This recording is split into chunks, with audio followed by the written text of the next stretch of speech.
చాలా ఇబ్బంది పడుతుంది. అక్కడ బీచ్లో చాలాసేపు నుంచి కదలకుండా ఉంది. ఎందుకు కదలకుండా ఉంది అనుకుంటే కాళ్ళు పని చేయట్లేదు, రెక్కలు పని చేయట్లేదు, ఎగరలేకపోతుంది. ఇక్కడ ఉన్న సెక్యూరిటీ వాళ్ళకి ఇవ్వడానికి తీసుకెళ్తున్నాం. చూద్దాం ఏమైతే.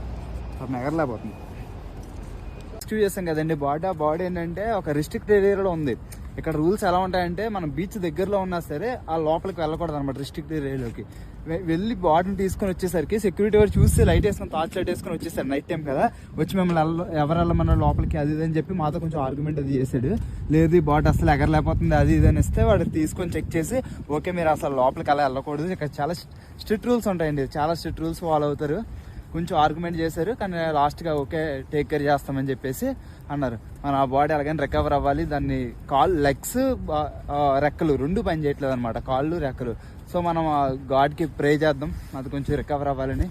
ఇక రూల్స్ మాత్రం చాలా చాలా స్ట్రిక్ట్గా ఉన్నాయండి. జస్ట్ మేము బీచ్లో కొంచెం ముందుకెళ్ళినందుకు సెక్యూరిటీ వాడు వచ్చి చాలా ఇక్కడ రూల్స్ మాత్రం అంటే ప్రతిదీ బాగా ఫాలో అవుతారు. మన ఇండియాలో ఏంటంటే రివర్స్లో వాడుతూ గొడవ ఆడతాం, ఇక్కడ అలా గొడవ ఆడడానికి ఉండదు. వాడు చెప్పింది వినాలి మనం. ఓకే.